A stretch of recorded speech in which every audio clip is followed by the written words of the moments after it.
जन्नत के पत्ते बाब नंबर 13। नाश्ते की मेज पे अम्मा ने सरसरी से अंदाज में ये बात उसे तब बताई जब फुप्पो और अब्बा उठ चुके थे। कल दोपहर आबदा भाभी आई थी। फिर वो जो कांटे में ऑमलेट का टुकड़ा फंसा रही थी, सर उठाकर उन्हें देखे गई। वो रजा के लिए तुम्हारा रिश्ता मांग रही थी। नवाला उसके हल्क में अटक गया। उसे लगा उसने गलत सुना है। मेरा रिश्ता? Are you serious? वो बेयकीनी से उन्हें देख रही थी। जब तुम अपने खामखा के जिद के पीछे जहान को यूं अपनी जिंदगी से निकालोगी तो लोग यही कहेंगे ना।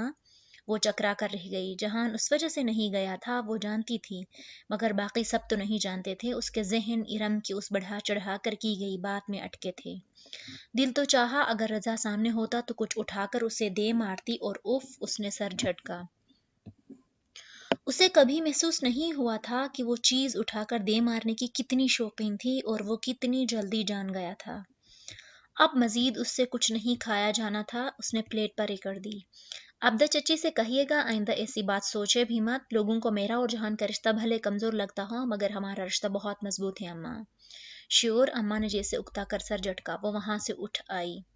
सारी रात की बेखाबी, वो वीडियो, ताया का एक्सीडेंट और फिर आबदा चची का यह किस्सा उसका सर दर्द करने लगा था। इरम दुरुस्त कह रही थी, वो लोग जानबूझकर उसके निकाह को कमजोर साबित करने पे तुले थे।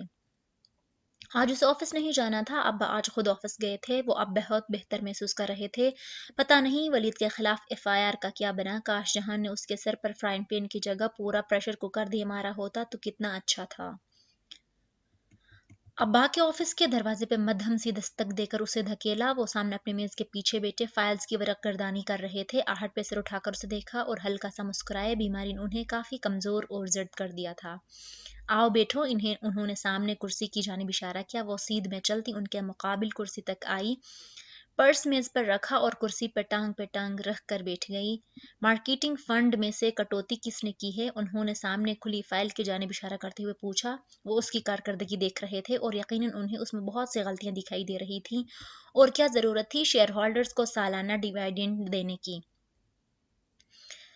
फादर डियरेस्ट, एक तो मैंने बगैर तनख्वाह के इतने दिन काम किया, ऊपर से डांट भी मुझे पड़ेगी। दो उंगलियों से नकाब नाक से थोड़ी थोड़ी तक उतारते हुए वो खफगी से बोली। डॉटर डियरेस्ट, एहसान जताने से ज़ाया हो जाया करते हैं। वो मुस्कुराए थे। रहने दे अब्बा। अच्छा बताएं वलीद की एफआईआर का क्या बना? वो पुलिस को नहीं मिल रहा। उसका बाप उसको गिरफ्तार नहीं होने देगा। बहरहाल मैं उसको ऐसे नहीं जाने दूंगा। एकदम वो संजीदा नजर आने लगे थे। लेकिन उस वक्त मैंने तुम्हें किसी और बात के लिए बुलाया है।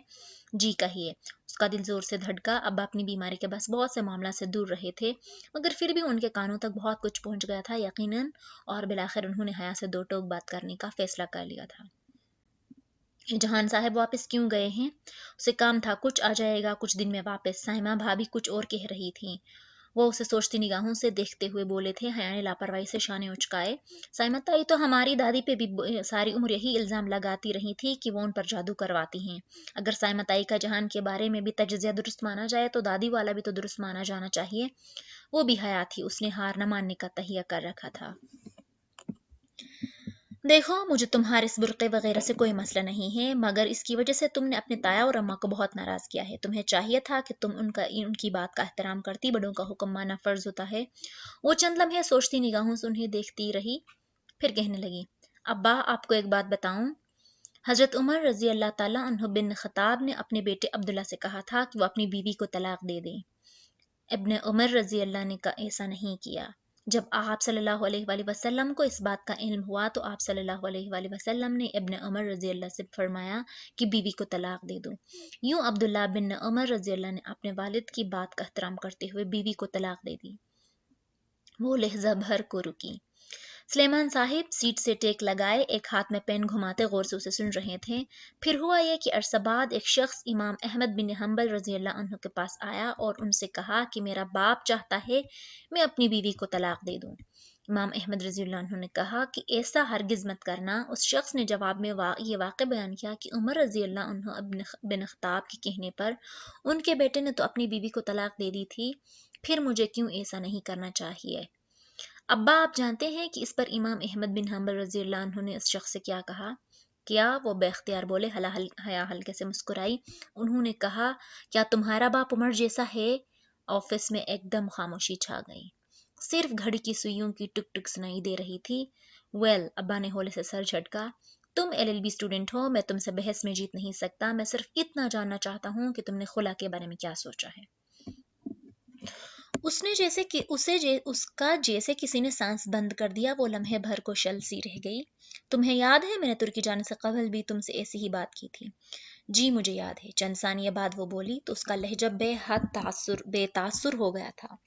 और तब मैंने आपसे यही कहा था कि मुझे तुर्की जाने दें। अगर वहां जाकर मुझे लगा कि वो लोग तलाक चाहते हैं तो मैं उस रिश्ते को वहीं ख़त्म कर दूंगी। तो फिर अब्बा, हमारे दरमियान यही डील हुई थी कि तुर्की से वापसी तक आप मुझे टाइम देंगे। और अब अरसा हुआ तुम वापस आ चुकी हो, मैं वापस नहीं आई। ऑफिशियली मुझे अभी तुर्की से वापसी की क्लियरेंस नहीं मिली। परसों मैं इस्तांबुल जा रही हूँ। वापसी पे हम इस बात को डिस्कस करेंगे। वो बहुत एतमाद से कह रही थी। अब्बा मुत्तफिक नहीं थे, मगर फिर भी जैसे वक्त तौर पर खामोश हो गए। अब्बा, वो एक और बात भी थी। हिम्मत करके उसने कहना शुरू किया। मैं सोच रही थी कि अगर क्लियरेंस करवाने के बाद मैं लंदन चली जाऊं, ज़्यादा नहीं, बस एक हफ्ते के लिए। मैं सिर्फ लंदन देखना चाहती हूँ। फिर कोई ज़रूरत नहीं, आप ज़्यादा ही इंडिपेंडेंट होती जा रही हैं। मुझे आपको ज़रा खींच कर रखना पड़ेगा। वो लम्हे भर में रिवायती अब्बा बन गए। अब्बा प्लीज़, उसका लहजा मुल्तजी हो गया। कोई ज़रूरत नहीं, क्लियरेंस करवाकर सीधा आप वापस आएंगी। जितना घूमना है इस्तांबुल में घूम लो। तुर्की के किसी और शहर जाना हो तो बेशक चले जाओ, मगर अकेले नहीं। फ्रेंड्स के ग्रुप के साथ जाना। लंदन वगैरह जाने की कोई ज़रूरत नहीं है। सिर्फ एक हफ्ते, लेकिन सिर्फ एक हफ्ते। हया, तुमने सुन लिया जो मैंने कहा है। उनका लहजा नरम था, मगर उब्र उठाकर तनबीह करता अंदाज सख्त था। वो खफगी से जी कहकर उठ गई। वो आज फिर यूनिवर्सिटी चली आई थी। डॉक्टर इब्राहिम से उसने आज वक्त नहीं लिया था, मगर फिर भी वो अपने ऑफिस में मिल गए। आपने ठीक कहा था सर, हमें लोगों को वक्त देना चाहिए। उसके बिल मुकाबिल बैठी वो आज बहुत सुकून से कह रही थी, और वो उसी तवज्जो से उसे सुन रहे थे। सामने उसके लिए मंगवा कर रखी कॉफी की सतह से धुएं के मरगोले उठकर फिजा में गुम हो रहे थे। उनके ऑफिस का खामोश पुरसुकून माहौल उसका सबको रिलैक्स कर रहा था। यकीन करें सर, लोग शुरू में आपके हिजाब की जितनी मुखालिफत करेंगे, एक वक्त आता है कि वो उसे कबूल कर लेते हैं। बल्कि यूं कहना चाहिए कि वो आपको इसमें कबूल कर लेते हैं, चाहे उन्हें तब भी हिजाब इतना ही नापसंद क्यों न हो जितना पहले था।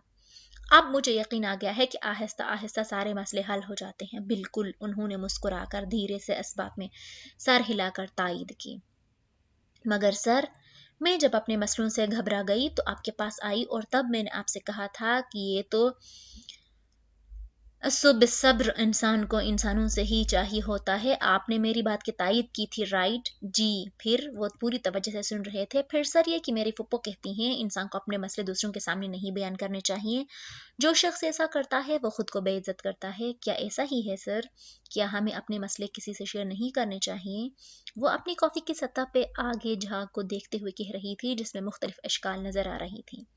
मगर फिर भी तो सुबह सब्र कैसे करेंगे सर? जहान की तरफ की रुदाद सुनने के बाद यह सवाल उसके जहन में अटका रह गया था। आपकी फुप्पो ठीक कहती हैं, सवाल करना यानी किसी के आगे हाथ फैलाना, भले वो हमदर्दी लेने के लिए ही हो, हर हाल में नापसंदीदा होता है। इंसान को वाकई अपने मसले अपने तक रखने चाहिए। दुनिया को अपनी प्रॉब्लम साइड दिखाने की ज़रूरत नहीं होती।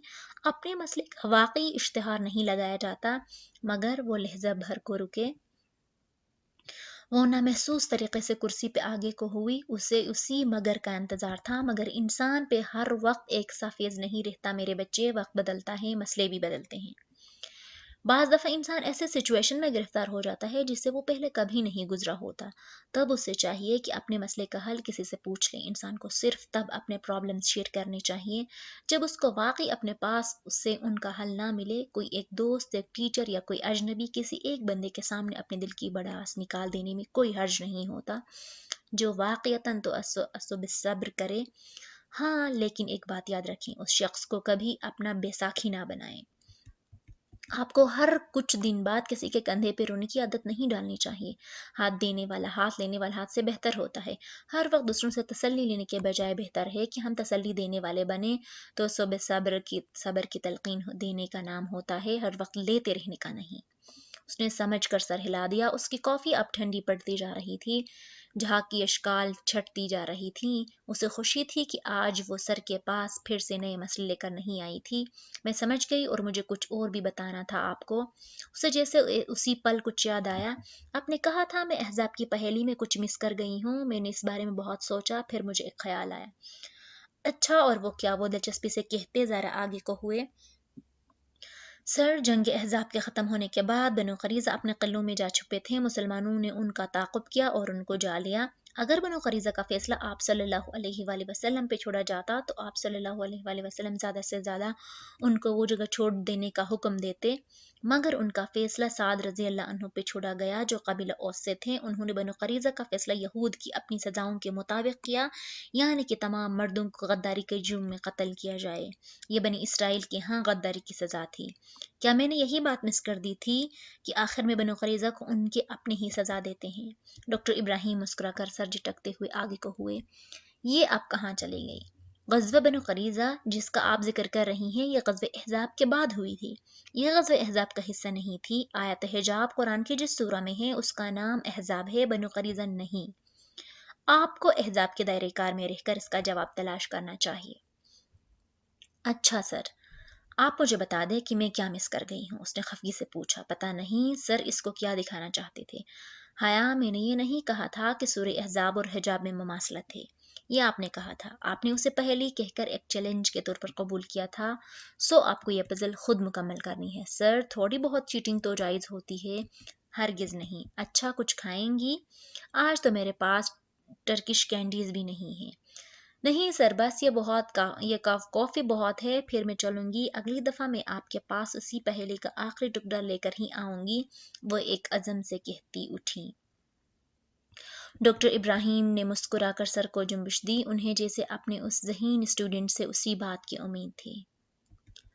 यूनिवर्सिटी की फीमेल कैंपस में एक दूसरी टीचर से मिलकर वो एंट्रेंस ब्लॉक से निकली तो सामने एक तवील रोश थी जिसकी अख्ताम पे मेन गेट था। उसने गर्दन झुकाकर एक नज़र अपने पैरों को देखा जो सियाह हील वाली सैंडल्स में मुक़ीद थे।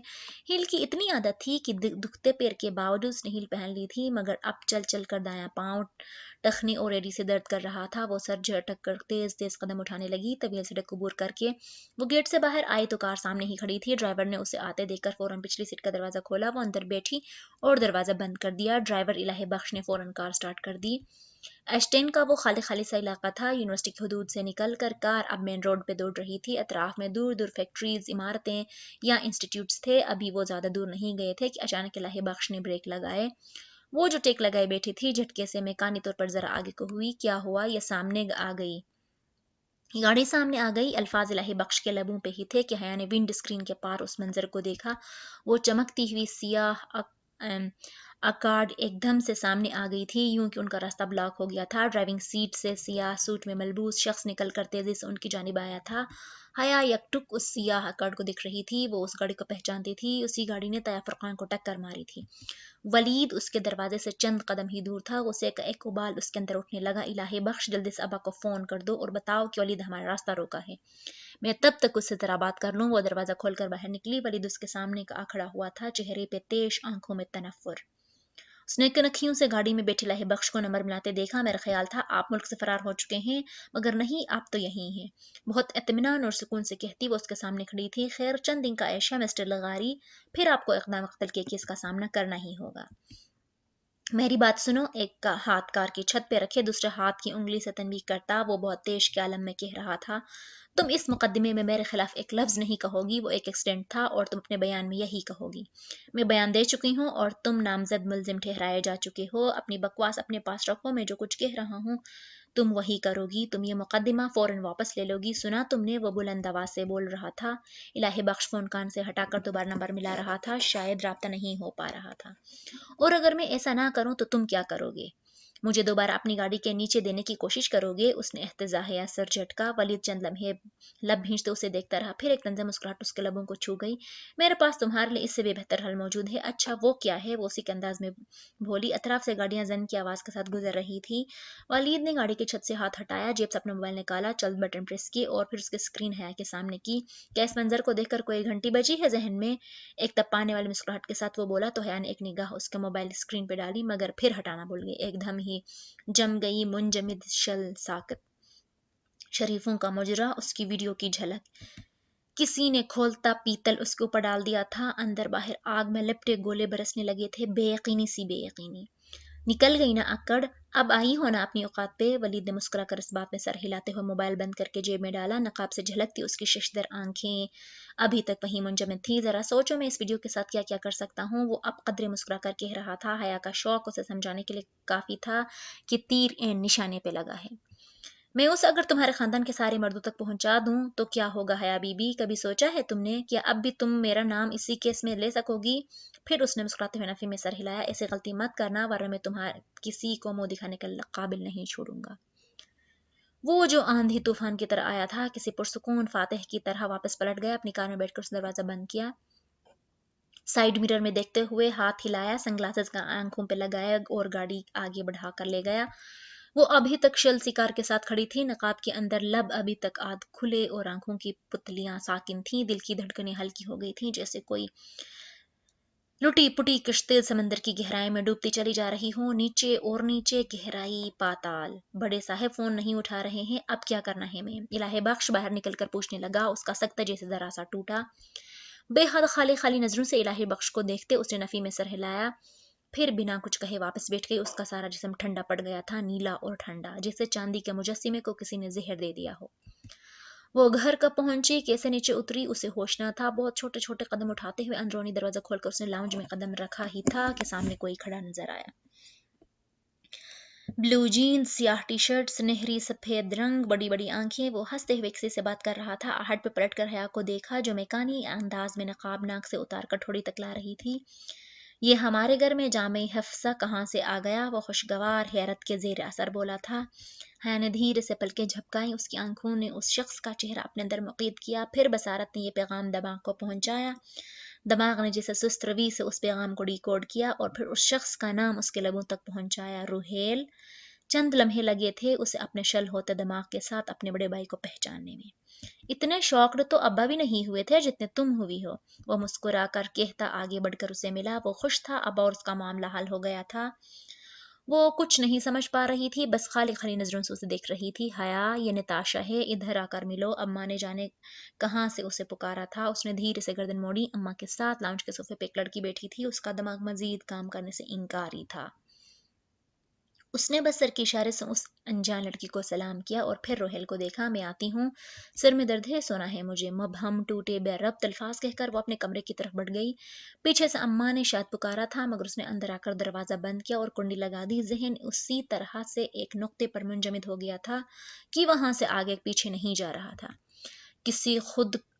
किसी खुदकार रोबोट की तरह उसने अबाया के बटन खोले, फिर सर से सियाह स्कार्फ अलहदा किया जो बालों का जोड़ा खुल गया, सारे बाल कमर पर गिरते गए। उसने सियाह लंबी कमीज के साथ सफेद चूड़ीदार पाजामा पहन रखा था। इर्द गिर्द हर शे अजनबी से लग रही थी। वो खाली उस जहनी के आलम में चलती बाथरूम की तरफ आई, दरवाजा खुला छोड़ दिया और बाथरूम की सारी लाइटें जला दी।